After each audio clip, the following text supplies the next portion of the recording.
السلام علیکم ورحمۃ اللہ وبرکاتہ.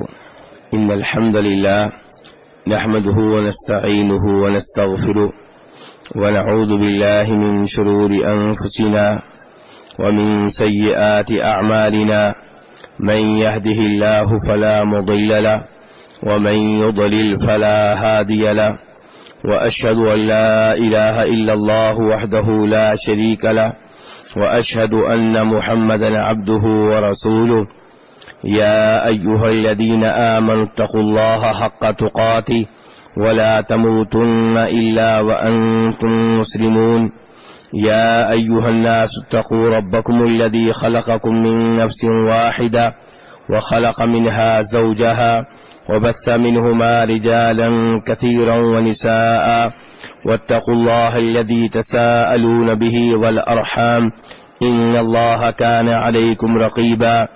يا أيها الذين آمنوا اتقوا الله وقولوا قولا سديدا يصلح لكم أعمالكم ويغفر لكم ذنوبكم ومن يطع الله ورسوله فقد فاز فوزا عظيما.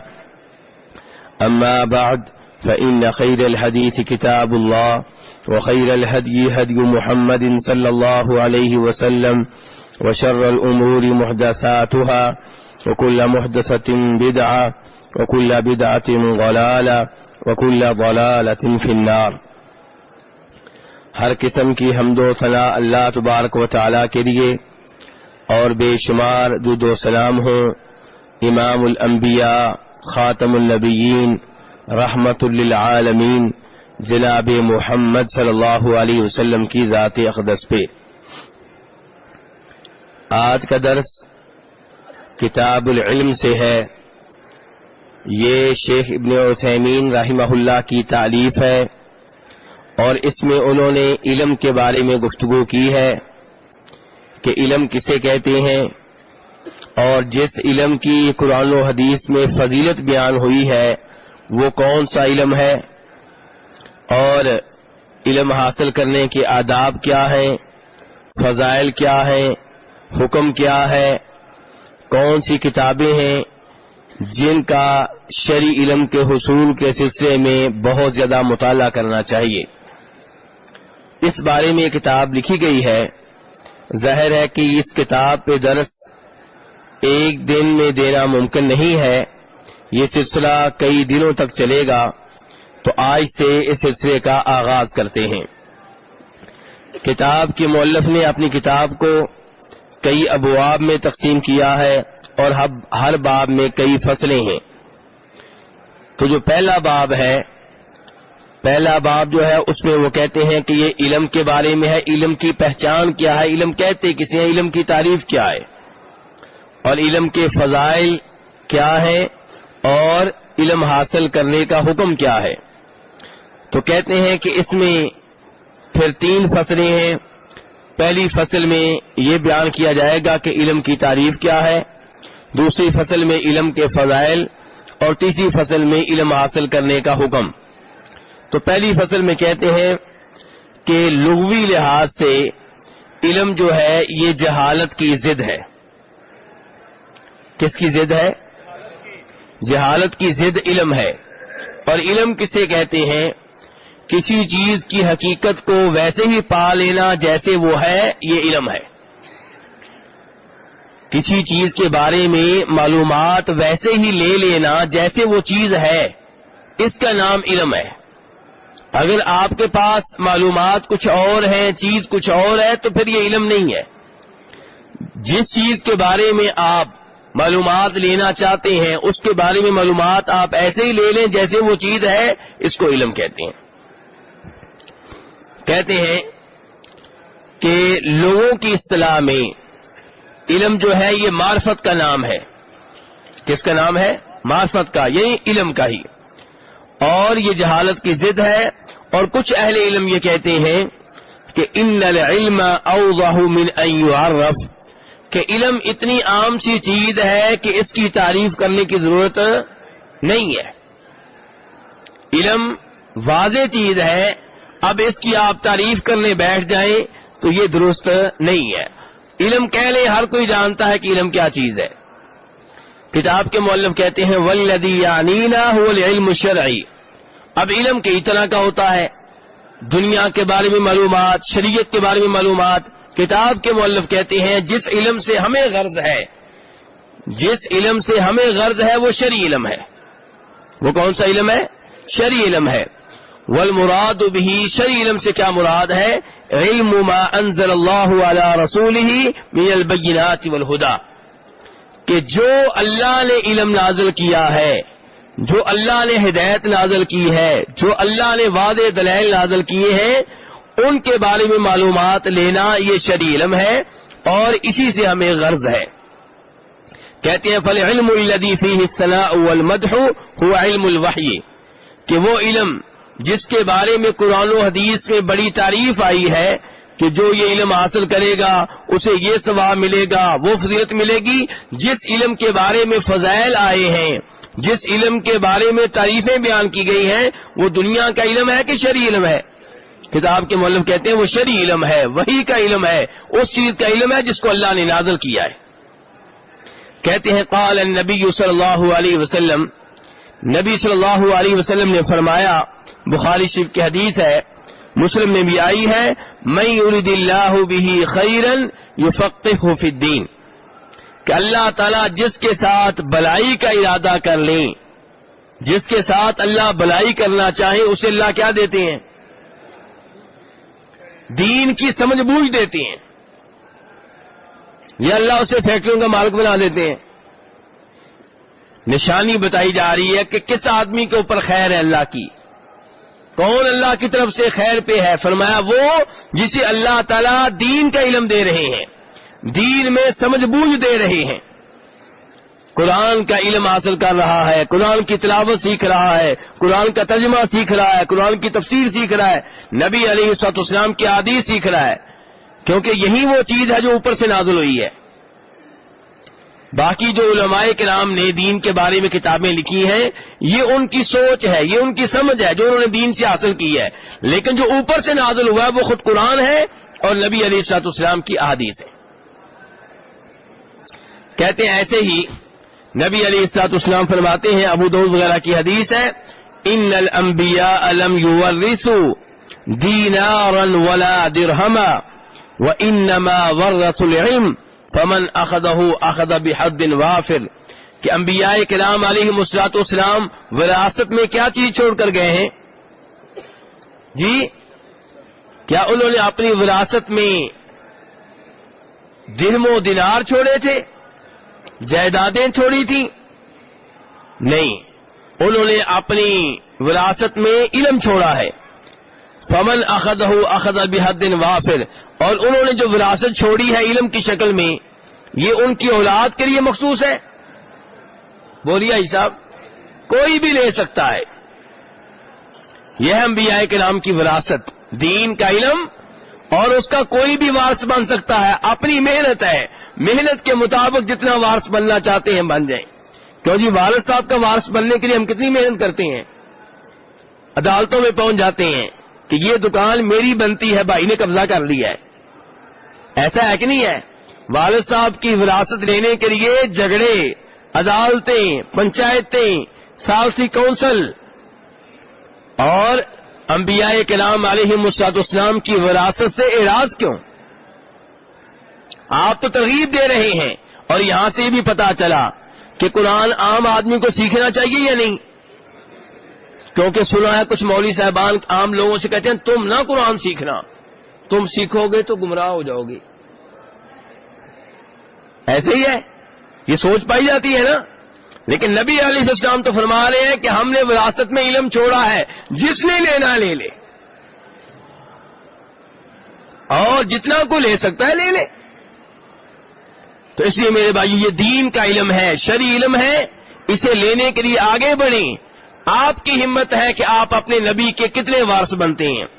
نبی کی چھوڑی وراثت میں سے 50% حصے کے وارث بنتے ہیں، یا 70% حصے کے، یا 100% حصے کے. یہ آپ کی ہمت ہے، آپ کی محنت ہے، آپ کی کوشش ہے.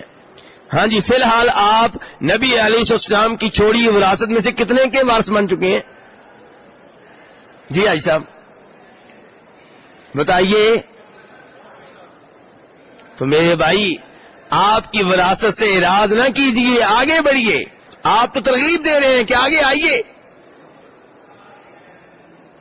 اس کے بعد کتاب کے مؤلف کہتے ہیں وَمِنَ الْمَعْلُومِ أَنَّ الَّذِي وَرَّثَهُ الْأَنْبِيَاءُ إِنَّمَا هُوَ عِلْمُ شَرِيعَةِ اللَّهِ عَزَّ وَجَلَّ وَلَيْسَ غَيْرَهُ۔ یہ بات ہر ایک کو معلوم ہے کہ انبیاء کرام علیہ السلام نے جس چیز کا لوگوں کو وارث بنایا ہے وہ اللہ کی شریعت کا علم ہے، کوئی اور علم نہیں ہے۔ فالانبیاء علیہم السلام ما ورثوا الناس علم الصناعات وما يتعلق بها۔ انبیاء کرام علیہم السلام نے لوگوں کو سنتوں کا وارث نہیں بنایا۔ لوہے سے تلوار کیسے بنائی جاتی ہے، لوہے سے ٹینک کیسے بنائے جاتے ہیں، لوہے سے زیور کیسے بنائے جاتے ہیں، سونے سے زیور کیسے بنائے جاتے ہیں، انگوٹھیاں کیسے بنائی جاتی ہیں، برتن کیسے بنائے جاتے ہیں، اس چیز کا انبیاء کرام نے لوگوں کو وارث نہیں بنایا، سنتوں کا وارث نہیں بنایا، اور نہ ہی دیگر علوم و فنون کا وارث بنایا ہے۔ بل ان الرسول صلی اللہ علیہ وسلم حین قدم المدینہ، بلکہ جب آپ مدینہ آئے وجد الناس یعبرون النخل ای یلقحونها، جب آپ مدینہ میں آئے لوگوں کو دیکھا کہ کھجوروں کی پیوند کاری کرتے ہیں۔ کھجوروں میں کیا کرتے ہیں؟ کیا مطلب ہے اس کا پیوند کاری کا؟ یعنی کہ ایک درخت ہے، ان کو پہچان ہوتی ہے، جو کھجوروں کے کسان ہیں، کھجوروں کے مالک ہیں، کھجوروں کا کام کرتے ہیں، انہیں پتا ہوتا ہے کہ یہ درخت جو کھجوروں کا ہے یہ نر ہے اور یہ مادہ ہے، یہ مذکر ہے، یہ مؤنث ہے۔ اب جب کھجوروں کا پھل شروع ہوتا ہے، کھجوروں کے پھول جو ہیں وہ تیار ہونے شروع ہوتے ہیں، تو وہ جو مادہ کھجور کا درخت ہے اس کے اوپر جو نر کھجور ہے اس کا گھابا جو ہے اس میں سے کچھ لے کر ڈالتے ہیں۔ تو اس سے کیا ہوتا ہے؟ کھجوروں کی فصل اچھی ہوتی ہے۔ تو نبی علیہ السلام جب مدینہ میں آئے، دیکھا وہ لوگ پیوند کاری کرتے ہیں، تو آپ نے کہا، جب آپ نے دیکھا کہ اتنا تھک رہے ہیں بیچارے، تو آپ نے کچھ ایسے الفاظ کہے جن کا مطلب یہ تھا کہ اس کی کوئی ضرورت نہیں ہے، یہ کہ تم تکلف کر رہے کام نہ کیا کرو۔ وَتَرَكُوا التَّلْقِينَ، چنانچہ صحابہ کرام نے یہ کام چھوڑ دیا۔ کیا کام چھوڑ دیا؟ صاحب حاجی صاحب سے پوچھیں، حاجی صاحب کیا کام چھوڑ دیا؟ پیوند کاری کا کام چھوڑ دیا۔ کیا چھوڑ دیا؟ پیوند کاری کا کام چھوڑ دیا۔ پھر کیا ہوا؟ وَلَكِنَّ النَّخْلَ فَسَدَ، کھجوروں کا جو پھل تھا وہ خراب ہو گیا، کوئی خاص فصل نہیں ملی۔ ثم قال لهم النبی صلی اللہ علیہ وسلم انتم اعلم بشؤون دنیاکم، پھر آپ نے ان سے کہا بھئی یہ جو تمہارے دنیاوی معاملات ہیں یہ تم بہتر جانتے ہو۔ تو اس سے کیا پتا چلا؟ آپ دنیاوی علوم دینے کے لیے آئے ہیں کہ شریعت کا علم دینے کے لیے آئے ہیں؟ بولیے حاجی صاحب، شریعت کا علم دینے کے لیے آئے ہیں۔ آج لوگ دین کا علم حاصل نہیں کرتے اور سائنس کے اوپر، میڈیکل کی تعلیم کے اوپر وہ آیتیں پڑھ رہے ہوتے ہیں، وہ حدیثیں پڑھ رہے ہوتے ہیں جو علم کے بارے میں آئی ہیں۔ کتاب کے مؤلف آگے چل کر وعدے کریں گے کہ ہم یہ نہیں کہتے کہ آپ دیگر علوم نہ سیکھیں، دیگر فنون نہ سیکھیں، سیکھیں، کوئی مسئلہ نہیں، لیکن قرآن کی آیتیں جو ہیں، حدیث جو ہیں جن میں کہا گیا علم لیں، ان سے مراد کون سا علم ہے؟ شریعت کا علم ہے، جو اوپر سے نازل ہوا وہ علم ہے۔ وَلَوْ كَانَ هَذَا هُوَ الْعِلْمُ الَّذِي عَلَيْهِ السَّلَامُ لَكَانَ الرَّسُولُ صلی اللہ علیہ وسلم أَعْلَمَ النَّاسِ بِهِ، اگر اس علم سے مراد جس کی قرآن و حدیث میں تعریفیں آئی ہیں دنیا کا علم ہوتا تو نبی علیہ السلام دنیا کے علم میں سب سے آگے ہوتے۔ لِأَنَّ أَكْثَرَ مَن يُثْنَى عَلَيْهِ بِالْعِلْمِ وَالْعَمَلِ هُوَ النَّبِيُّ صلی اللہ علیہ وسلم، علم و عمل کے بارے میں سب سے زیادہ جن کی تعریف کی گئی ہے وہ ہمارے نبی علیہ السلام ہیں۔ علم کے بارے میں آپ کی تعریفیں بیان کی گئی ہیں، تو پھر وہ کون سا علم ہے جو آپ کے پاس تھا؟ شریعت کا علم تھا۔ اذن کتاب کے مؤلف کہتے ہیں فالعلم الشرعی هو الذي يكون فيه الثناء ويكون الحمد لفاعله، کہتے ہیں کہ شرعی علم وہ ہے جس کے بارے میں تعریفیں آئی ہیں اور جس کے حاصل کرنے والے کی قرآن و حدیث میں بڑی تعریف بیان ہوئی ہے۔ وَلَكِنِّي مَعَ ذَلِكَ لَا أُنْكِرُ أَن يَكُونَ لِلْعُلُومِ الْأُخْرَى فَائِدَةٌ، کتاب کے مؤلف کہتے ہیں مجھے اس بات سے انکار نہیں ہے کہ دیگر علوم و فنون کے بھی فائدے ہیں، وہ کہتے ہیں میں یہ مانتا ہوں کہ جو دیگر علوم اور فنون ان کے بھی فائدے، بولیے بھائی صاحب، فائدے ہیں، وَلَكِنَّهَا فَائِدَةٌ ذَاتُ حَدَّيْن، لیکن دیگر علوم کے جو فائدے ہیں وہ دو طرح کے ہیں، وہ دو دھاری تلوار ہیں. آپ انہیں اچھے کام کے لیے بھی استعمال کر سکتے ہیں، بولیے برے کام کے لیے بھی استعمال کر سکتے ہیں. کہتے ہیں ان اعانت علی طاعت اللہ وعلی نصر دین اللہ وانتفع بها عباد اللہ فیکون ذلک خیرا ومصلحہ. دیگر علوم و فنون اگر ان سے اللہ کی اطاعت میں مدد ملے، اللہ کے دین کے بارے میں نصرت ملے اور ان سے اللہ کے بندے فائدہ اٹھائیں تو ٹھیک ہے، ان میں بھی خیر ہے، ان میں بھی فائدہ ہے، ان میں بھی خیر ہے، ان میں بھی کیا ہے، فائدہ ہے. مثال کے طور پہ ایک انسان جانتا ہے مسجد کیسے بنائی جاتی ہے تو فائدہ ہو گیا، لیکن اگر وہی آدمی کل کو سینما تعمیر کرے تو اس لیے دیگر علوم جو ہیں ان کے فائدے دو طرح کے ہیں، اچھا فائدہ بھی ہو سکتا ہے اور برا بھی. وقد يكون تعلمها واجبا في بعض الأحيان إذا كان ذلك داخلا في قوله تعالى وأعدوا لهم ما استطعتم من قوة ومن رباط الخيل. کتاب کے مؤلف کہتے ہیں دیگر علوم جو ہیں ان کا سیکھنا کبھی کبھی واجب بھی ہو جاتا ہے.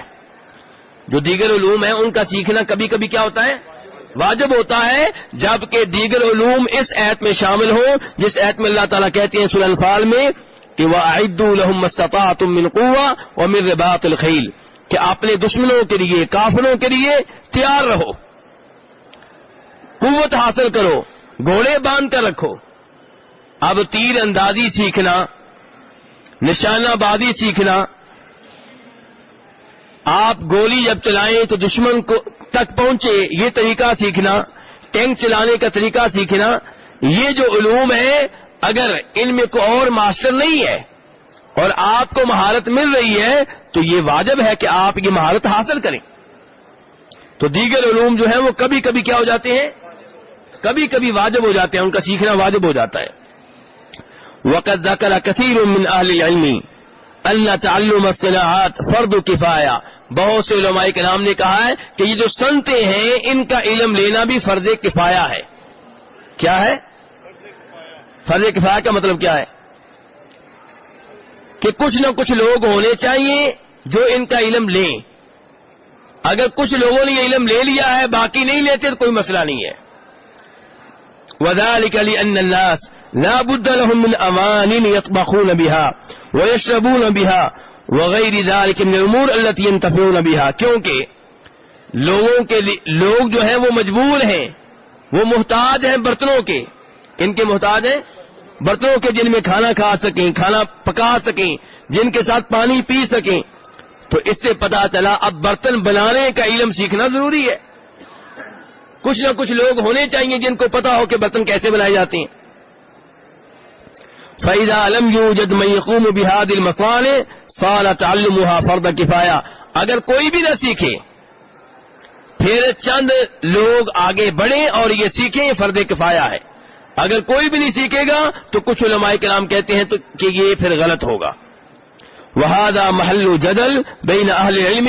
بہرحال اس مسئلے میں اختلاف ہے کہ یہ دیگر علوم و فنون ہیں ان کا سیکھنا کچھ لوگوں کے لیے فرض ہے یا نہیں. لیکن بہرحال اصل وہ علم جس کے بارے میں قرآن و حدیث میں آیتیں آئی ہیں وہ کون سا علم ہے؟ شرعی علم ہے. کہتے ہیں وعلى كل حال اود ان اقول ان العلم الذي هو محل الصلاة هو العلم الشرعي الذي هو فقه كتاب الله وسنة رسوله صلی اللہ علیہ وسلم. وہ علم جس کے بارے میں تعریفیں آئی ہیں وہ شرعی علم ہے. اور شرعی علم کیا ہے؟ اللہ کی کتاب کا علم، اللہ کی کتاب کا معنی سیکھنا، اللہ کی کتاب کا مفہوم جاننا اور نبی علیہ السلام کی احادیث سیکھنا. وما عدا ذلك فإما أن يكون وسيلة إلى خير أو وسيلة إلى شر. جو دیگر علوم و فنون ہیں وہ کبھی ان سے آپ خیر حاصل کرتے ہیں، کبھی شر حاصل کرتے ہیں.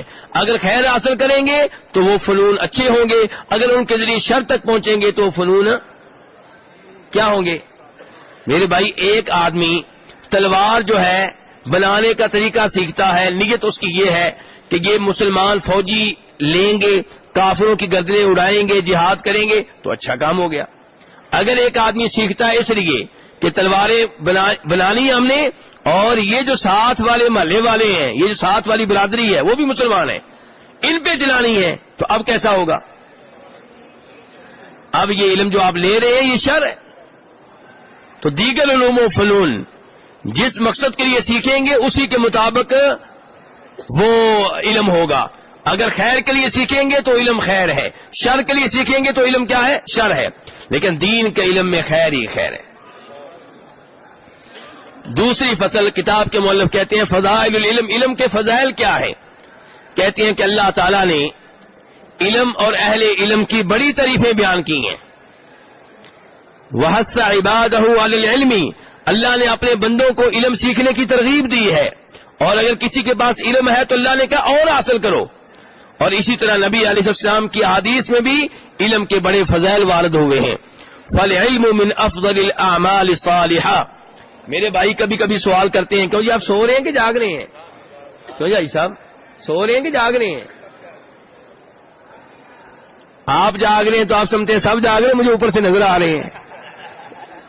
کئی بھائی آرام سے نیند پوری کر رہے ہیں، کیونکہ کافی لوگ مل کر بیٹھ جائیں نا سردی ختم ہو جاتی ہے۔ تو میرے بھائی دیکھیں، کئی بھائی یہ سوال کرتے ہیں کہ مدینہ میں افضل ترین عبادت کون سی ہے؟ آئیے جان لیجئے کہ افضل ترین عبادت کون سی ہے۔ فَالْعِلْمُ مِنْ أَفْضَلِ الْأَعْمَالِ الصَّالِحَةِ، نیک اعمال میں سے افضل ترین نیک عمل علم ہے۔ کیا ہے؟ یعنی کہ فرائض کی بات نہیں ہو رہی، سب سے پہلا نمبر کن کا ہے؟ فرائض کا، فرض نمازیں، فرض زکوٰۃ، فرض روزے، فرض حج، یہ جو فرائض ہیں ان کے بعد جو نیک اعمال ہیں ان میں سے افضل ترین نیک عمل کیا ہے؟ علم۔ دیکھ لیجئے، اور آج مسلمان ذکر تو بہت کریں گے، سبحان اللہ بہت کہیں گے، الحمدللہ بہت کہیں گے، دین کا علم نہیں لیں گے۔ جو آدمی اللہ کی عبادت کرتا ہے لیکن اس کے پاس دین کا علم نہیں ہے، وہ اس سے خطرہ ہے، کبھی بھی غلطی کر سکتا ہے، کبھی بھی شیطان اسے ورغلا سکتا ہے۔ اور جس کے پاس دین کا علم ہوگا وہ روشنی بن جائے گا، اس کی روشنی سے وہ خود بھی فائدہ اٹھائے گا، اس کے بچے بھی، اس کی بیگم بھی، محلے دار بھی، رشتہ دار بھی، پورا شہر۔ ہر ایک کو مسئلہ بتائے گا، ہر ایک کو گناہ سے روکے گا، ہر ایک کو غلطی سے روکے گا۔ تو اس لیے علم جو ہے یہ افضل ترین نیک عمل ہے۔ اور آپ ماشاءاللہ بھی مسجد نبی میں بیٹھ کے کیا اس وقت لے رہے ہیں؟ علم۔ اور آپ کے لیے خوشخبری ہے کہ نبی علیہ الصلوۃ والسلام نے فرمایا تھا، ابن ماجہ کی حدیث ہے، جو میری اس مسجد میں علم لینے کے لیے آیا یا علم دینے کے لیے آیا وہ ایسے ہے جیسے اللہ کی راہ میں جہاد کر رہا ہو۔ تو میرے بھائی یہ بہترین نیک عمل ہے جو اس وقت آپ کر رہے ہیں۔ کتاب کے مؤلف کہتے ہیں وَهُوَ مِنْ أَفْضَلِ وَأَجَلِّ الْعِبَادَاتِ عِبَادَاتِ تَطَوُّعِ، کہتے ہیں کہ جو نفل عبادات ہیں، نفلی عبادات، کون سی عبادات؟ نفلی عبادات، ان میں یہ عظیم ترین عبادت ہے اور افضل ترین عبادت ہے۔ کیوں؟ کہتے ہیں لِأَنَّهُ نَوْعٌ مِنَ الْجِهَادِ فِي سَبِيلِ اللَّهِ، یہ جہاد کی ایک قسم ہے۔ کہتے ہیں کیسے؟ فَإِنَّ دِينَ اللَّهِ عَزَّ وَجَلَّ إِنَّمَا قَامَ بِأَمْرَيْنِ أَحَدِهِمَا الْعِلْمِ وَالْبُرْهَانِ وَالثَّانِي الْقِتَالِ وَالسِّنَانِ، کہتے ہیں اللہ کا دین جو ہے وہ کیسے قائم ہے؟ دو چیزوں کی وجہ سے قائم ہے، موجود ہے، نظر آتا ہے۔ اللہ کا دین دو چیزیں کون سی؟ نمبر ایک علم اور دلائل، نمبر دو لڑائی اور نیزے۔ یعنی کہ اللہ کا دین جو موجود ہے اس کے پیچھے ایک تو علم ہے، دلائل ہیں، قرآن کی آیتیں ہیں، دوسرے نمبر پہ کیا ہے؟ تلوار ہے۔ اگر تلوار نہ ہو تو پھر بھی اسلام نہیں پھیلتا، اور اگر علم نہ ہو تو پھر بھی اسلام، تلوار کے ذریعے آپ گردنیں تو اتار سکتے ہیں، دل میں دین داخل نہیں کر سکتے۔ لیکن دین کئی دفعہ دل میں داخل ہو رہا ہوتا ہے، لیکن کئی بدماش رکاوٹ بن جاتے ہیں۔ ان بدماشوں کی گردنیں جب تک نہیں اتاری جائیں گی دین نہیں پھیلے گا۔ میں ایک ملک کا نام نہیں لینا چاہتا، آپ کے دائیں بائیں وہ ملک ہے، وہاں پہ دیکھ لیں، بہت سے لوگ مسلمان ہونا چاہتے ہیں لیکن جو ہی وہ مسلمان ہوتے ہیں انہیں قتل کر دیا جاتا ہے، ان کے والدین کو تنگ کیا جاتا ہے، ان کی برادری کو تنگ کیا جاتا ہے۔ اب اسلام کیسے پھیلے؟ لوگ اسلام کی حقانیت کو سمجھتے ہیں لیکن دین کے قبول کرنے میں بدمعاش رکاوٹ بنے ہوئے ہیں. تو دل میں دین داخل ہوتا ہے دلائل کے ذریعے، علم کے ذریعے، لیکن معاشرے میں نظر کیسے آتا ہے؟ جب تلوار چلے گی. تو دو چیزوں کے ذریعے جو ہے یہ دین پھیلتا ہے. تو اس لیے علم جو ہے یہ جہاد کی ایک قسم ہے. میرے بھائی دیکھیں، اگر کوئی آدمی نفل پڑھتا ہے، نفل پڑھنے کا فائدہ کسے ہوگا؟ ساتھ والے کو بھی ہوگا. اور جو آدمی حدیثیں سنتا ہے، سیکھ رہا ہے، اس کا فائدہ کس کو ہوگا؟ بڑی دنیا کو ہوگا. آج وہ حدیث آپ کو سنائے گا، کل اسے سنائے گا، پرسوں بیوی کو سنائے گا، چوتھے دن کسی مجلس میں بیٹھا ہوگا وہاں سنائے گا. تو اس کا فائدہ دنیا کو ہے. کہتے ہیں فلا بد من ہذین الامرین، یہ ان دونوں چیزوں کا وجود ضروری ہے. ولا يمكن ان يقوم دین اللہ ويظهر الا بهما جميعا، اللہ کا دین تبھی قائم ہوگا جب یہ دونوں چیزیں موجود ہوں گی. اللہ کا دین تبھی غالب ہوگا جب یہ دونوں چیزیں موجود ہوں گی. کون سی دونوں چیزیں؟ علم اور جہاد. والاول منهما مقدم على الثاني. اب سوال پیدا ہوا کہ پہلا نمبر علم کا ہے یہ لڑائی کا ہے؟ تو کہا پہلا علم جو ہے وہ علم کا ہے. ولهذا كان النبي صلی اللہ علیہ وسلم لا يغير على قوم حتى تبلغهم الدعوة الى الله عز وجل. اسی لیے نبی علیہ الصلوۃ والسلام جب کسی قوم پہ حملہ کرنے لگتے تو پہلے یہ دیکھ لیتے کہ یہاں علم پہنچا ہے کہ نہیں پہنچا، دین کی دعوت پہنچی ہے کہ نہیں پہنچی. فيكون العلم قد سبق القتال. اس سے پتا چلا کہ علم جو ہے وہ لڑائی سے پہلے ہے. علم کس سے پہلے ہے؟ لڑائی سے پہلے ہے. قال تعالی، اللہ تعالیٰ فرماتے ہیں امن هو قانت آناء الليل ساجدا وقائما يحذر الآخرة ويرجو رحمت ربی، کہ وہ آدمی جو رات کی گھڑیوں میں اللہ کی عبادت کرنے والا ہے، کبھی سجدے کی حالت میں ہے، کبھی قیام کی حالت میں ہے، آخرت سے ڈرتا ہے، رب کی رحمت پہ امیدیں لگائے ہوئے ہیں، یہ بہتر ہے یا وہ بہتر ہے جو اللہ کی عبادت سے اعراض کیے ہوئے ہے؟ بولیے. حاجی صاحب نہیں سمجھائی لگتا ہے. دوبارہ بات کروں؟ چلے دوبارہ بھی بات کر لیتے ہیں. پھر سن لیجئے. کیا وہ شخص بہتر ہے جو رات کی گھڑیوں میں اللہ کی عبادت کرتا ہے، کبھی سجدے میں پڑا ہوا ہے، کبھی قیام کی حالت میں ہے، آخرت کا ڈر ہے کہ آخرت میں کیا میرا بنے گا، لیکن رب کی رحمت پہ امیدیں بھی ہیں، یہ بہتر ہے یا وہ بہتر ہے جو عبادت سے اعراض کرتا ہے، عبادت کرتا ہی نہیں ہے؟ عبادت کرنے والا، آخرت کی فکر کرنے والا، رب کی رحمت پہ امیدیں لگانے والا کیا ہے؟ بہتر ہے. رب کی رحمت پہ امیدیں ہمیں بھی بڑی ہیں لیکن ہماری امیدیں عبادت کے بغیر. ہمیں رب کی رحمت پہ امید کیسے ہے جی؟ بولیے. کچھ کیے بغیر، ویسے ہی خالی امیدیں. اور یہ کس کی بات ہو رہی ہے؟ جو رات عبادت کرتا ہے، تہجد پڑھتا ہے، تلاوت کرتا ہے اور پھر رب کی رحمت پہ امید لگائے ہوئے. امید اپنی عبادت پہ نہیں ہے، رب کی رحمت پہ. لیکن پہلے کر کیا رہا ہے؟ ساتھ عبادت کرتا ہے تاکہ رب راضی ہو جائے تو رحمت کر دے. کیونکہ میرے بھائیوں، ہم جتنی بھی عبادت کر لیں یہ عبادت ہمیں جنت میں نہیں لے جا سکتی. یہ عبادت سبب بنتی ہے. کیا بنتی ہے؟ عبادت کرتے ہیں تاکہ رب راضی ہو جائے، رحمت کر دے. عبادت اتنی نہیں ہے کہ جنت میں پہنچ سکیں، لیکن عبادت کرتے ہیں تاکہ رب رحمت کر دے. بخاری شریف کی حدیث ہے، نبی صلی اللہ علیہ وسلم نے فرمایا تھا کوئی بھی آدمی اپنے اعمال کے عوض جنت میں داخل نہیں ہو سکے گا. کوئی بھی آدمی، آپ کیا کہہ رہے ہیں؟ کوئی بھی آدمی اپنے اعمال کے عوض جنت میں داخل نہیں ہو سکے گا. جو بھی جائے گا رب کی رحمت سے جائے گا. تو صحابہ کرام نے کہا اللہ کے رسول آپ بھی؟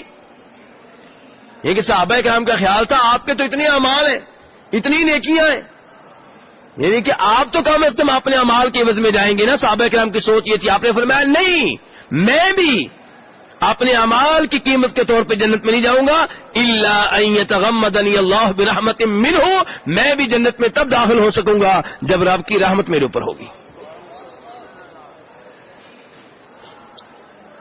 میرے بھائی دیکھیں، ایک آدمی ایک مزدور کو لے کر آتا ہے مزدوری کے لیے، اس سے معاہدہ طے ہوتا ہے 500 روپے کا. فجر سے لے کے مغرب تک کام کرنا ہے، یہ کام کرنا ہے، 5 روپے ملے گا. مزدور مزدوری سے فارغ ہوا اور اس مالک نے اس کو 500 روپیہ دے دیا، لیکن ساتھ ہی 500 روپیہ اور دے دیا. یہ جو اور 500 روپیہ ہے کیا یہ اس کی مزدوری کا عوض ہے؟ نہیں، یہ اس کی مہربانی ہے. لیکن اس نے دیکھا یہ کام بڑا اچھا کر رہا تھا تو وہ کام سبب بنا ہے. وہ کام کیا بنا ہے؟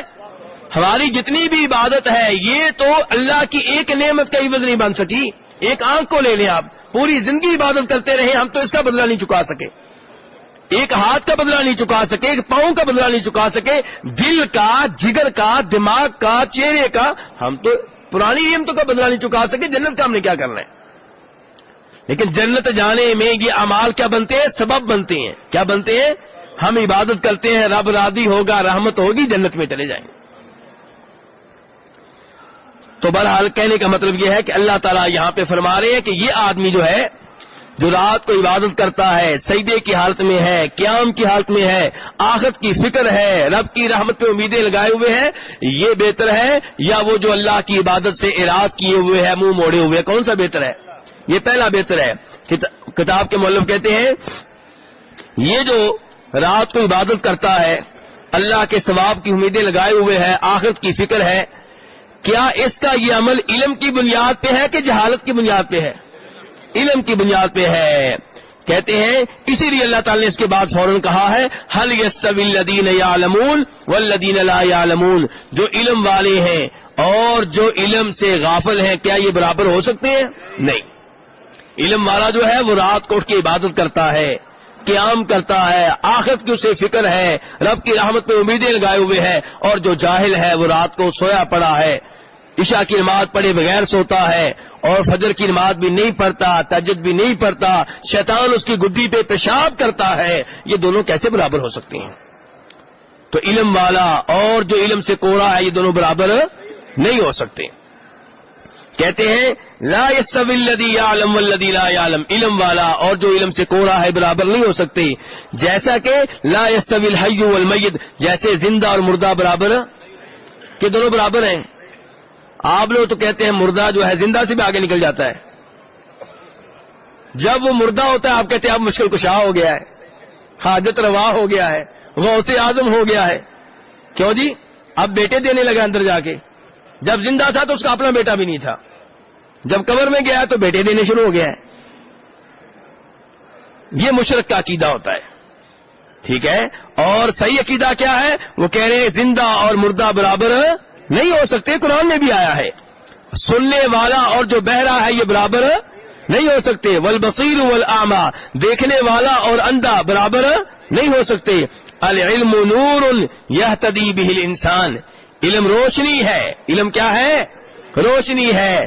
یہتدی بہ الانسان، جس سے انسان ہدایت پاتا ہے. وَيَخْرُجُ بِهِ مِنَ الظُّلُمَاتِ إِلَى النُّورِ، علم کے ذریعے انسان طریقوں سے نکل کر نور کی طرف آتا ہے. العلم يرفع الله به من يشاء من خلقه، علم وہ چیز ہے جس کے ذریعے اللہ تعالیٰ اپنی مخلوق میں سے جس کو چاہتا ہے بلندی دیتا ہے، مقام دیتا ہے، شان دیتا ہے. اللہ تعالیٰ نے فرمایا سورہ مجادلہ میں يرفع الله الذين آمنوا منكم والذين اوتوا العلم درجات، اللہ ان کو بلند کرتا ہے جو تم میں سے ایمان لائے، اور اللہ تعالیٰ انہیں درجات دیتا ہے جو علم والے ہیں. اللہ درجے کن کو دیتا ہے؟ جو علم والے ہیں. کیسے علم والے؟ شرعی علم والے، قرآن کے علم والے. ولہذا اسی لیے کتاب کے مؤلف کہتے ہیں نجد ان اہل العلم محل الثناء، اسی لیے ہم دیکھتے ہیں کہ جو اہل علم ہیں جن کے پاس علم کی دولت ہے ان کی ہمیشہ تعریف کی جاتی ہے. کلما ذکروا اثنى الناس علیہم، جب بھی ان کا تذکرہ ہوتا ہے لوگ ان کی تعریفیں کرتے ہیں. وہذا رفع لهم فی الدنیا، یہ ان کی دنیا میں شان ہے. اما فی الآخرہ، آخرت میں فإنهم يرتفعون درجات بحسب ما قاموا به من الدعوة إلى الله والعمل بما علموا، اور آخرت میں انہیں شان ملے گی اس کے مطابق جو انہوں نے علم کی دعوت دی. علم تو لے لیا، اب اگر علم لوگوں تک پہنچایا، لوگوں کو دین سکھایا، دین کی دعوت دی اور عمل کیا، اس کے مطابق روز قیامت انہیں شان ملے گی، درجات ملیں گے. ان العابد حقا، حقیقی طور پہ عبادت کرنے والا کون ہے؟ سنیے ذرا حقیقی طور پہ عبادت کرنے والا کون ہے؟ هو الذی یعبد ربہ علی بصیرۃ ویتبین له الحق، وہ ہے جو علم کی روشنی میں عبادت کرتا ہے. اس کو پتا ہے کہ میں نماز میں رفع الدین کرتا ہوں تو کیوں کر رہا ہوں، نہیں کرتا تو کیوں نہیں کرتا. میں نماز شروع کرتے ہوئے ہاتھ اٹھاتا ہوں کندھے تک یا کانوں تک، کیوں؟ کندھے تک تو کیوں، کانوں تک تو کیوں؟ علم. رکوع میں نے اپنے ہاتھ کیسے رکھنے ہیں، انگلیوں میں فاصلہ رکھنا ہے کہ نہیں رکھنا، سجدے میں بازو اٹھانے ہیں کہ زمین پہ رکھنے ہیں، یا آج ایک مولوی صاحب نے کہہ دیا رکھنے ہیں، دوسرے نے کہا نہیں رکھنے، کبھی ان کی مان لی کبھی ان کی مان لی. یہ علم نہیں ہے. علم وہ ہے وہ حدیث تک پہنچتا ہے. کون سی حدیث ہے جی؟ یہ حدیث ہے جی بخاری شریف کی. جی ترجمہ کیا جی؟ یہ ترجمہ ہے. اب اس کو مولوی جو مرضی کہتے رہے وہ حدیث پہ ڈٹا ہوا ہے. یہ ہے صحیح معنوں میں اللہ کی عبادت کرنے والا، اور یہ ہے نبی علیہ الصلوۃ والسلام کا طریقہ. کیا آپ کا طریقہ ہے کہ علم کی روشنی میں عبادت کرنا؟ کیا آپ کا طریقہ ہے علم کی روشنی میں عبادت کرنا؟ اللہ تعالی نے فرمایا قل کا معنی کیا ہے؟ اے نبی اسلام آپ کہہ دیں ہذہ سبیلی، یہ ہے میرا راستہ. کیا جی میرا راستہ؟ ادعو الی اللہ علی بصیرۃ، میں اللہ کی طرف لوگوں کو بلاتا ہوں، دعوت دیتا ہوں، علی بصیرۃ، علم کی روشنی میں. اعلی ومن اتبعنی، یہ میرا بھی طریقہ ہے، میرے پیروکاروں کا بھی یہی طریقہ ہے. کیوں جی تبلیغ کرنی ہے علم لے کر یا علم کے بغیر؟ جی علم لے کر، پہلے علم لیں پھر تبلیغ کریں. ٹھیک ہے. ادعو الی اللہ علی بصیرۃ انا ومن اتبعنی وسبحان اللہ، اللہ علیہ سے پاک ہے. وما انا من المشرکین، میں شرک کرنے والوں میں سے نہیں ہوں، ان سے لا تعلق ہوں. فل انسان، کتاب کے مؤلف کہتے ہیں میرے بھائی دھیان سے، بڑی اہم گفتگو ہو رہی ہے. حاجی صاحب جو سوئے ہوئے ان کو اٹھا دیں.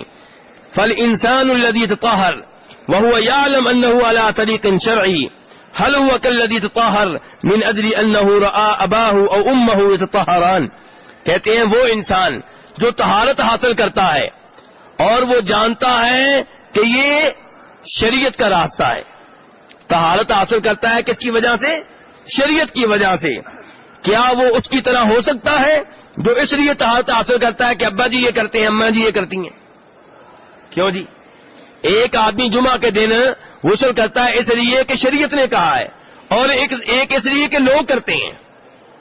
ایک احتلام کے بعد غسل اس لیے کرتا ہے کہ اللہ کے رسول نے کہا ہے، اور ایک اس لیے کرتا ہے کہ لوگ جب بھی یہ لڑکے ساتھی دوست جو ہیں جب بھی احتلام ہو جائے غسل کرتے ہیں، میں بھی کر لوں. پہلا علم کی روشنی میں اس کو طریقہ بھی آتا ہے کہ اللہ کے رسول نے کیسے غسل کیا تھا. تو یہ دونوں برابر نہیں ہو سکتے. ایہما ابلغ فی تحقیق العبادہ، عبادت کا حق ادا کرنے میں کون آگے ہے؟ رجل، وہ آدمی، یتطہر، جو طہارت حاصل کرتا ہے، لأنہ علم، اس لیے طہارت حاصل کرتا ہے کیونکہ اسے معلوم ہے ان اللہ امر بالطہارہ، اللہ نے طہارت کا حکم دیا ہے. وانہا ہی طہارت النبی صلی اللہ علیہ وسلم، اور یہ کہ یہ نبی علیہ السلام کی طہارت ہے. فیتطہر، وہ طہارت حاصل کرتا ہے امتثالا لامر اللہ، اللہ کے حکم کی تعمیل کرتے ہوئے، واتباعا لسنت رسول اللہ، اور نبی علیہ السلام کی سنت کی پیروی کرتے ہوئے. کیا یہ بہتر ہے یا وہ بہتر ہے جو اس لیے طہارت حاصل کرتا ہے کہ یہ لوگوں کی عادت ہے، یہ ایک روٹین ہے؟ کون سا بہتر ہے؟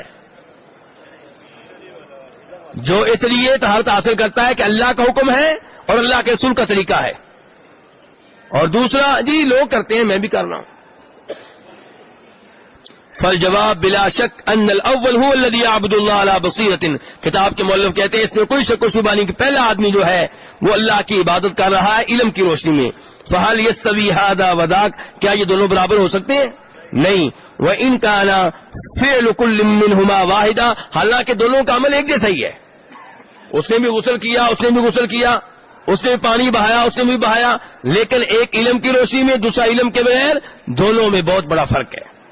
لیکن هذا عن علم و بصیرت، لیکن جو پہلا آدمی ہے وہ علم و بصیرت کی روشنی میں کر رہا ہے، وہ اللہ سے امیدیں لگائے ہوئے ہے، آخرت کی اسے فکر ہے، اور وہ سمجھتا ہے کہ وہ یہ کام کرتے ہوئے نبی علیہ السلام کے نقش قدم پہ چل رہا ہے، آپ کی پیروی کر رہا ہے.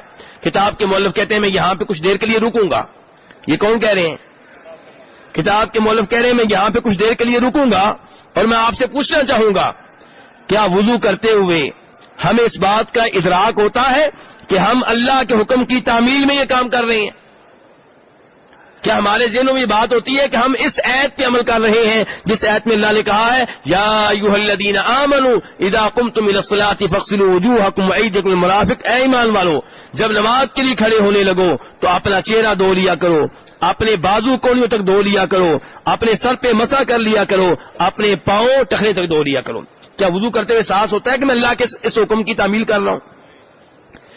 کیا انسان وضو کرتے ہوئے اس آیت کو ذہن میں رکھتا ہے اور یہ کہ وہ اللہ کے حکم کی تعمیل کرتے ہوئے وضو کرتا ہے؟ کیا اسے یہ سمجھ ہوتی ہے کہ یہ اللہ کے رسول کا وضو ہے اور یہ کہ میں آپ کی پیروی میں وضو کر رہا ہوں؟ جواب یہ ہے کہ جی ہاں، ہمارے ذہنوں میں یہ بات ہوتی ہے۔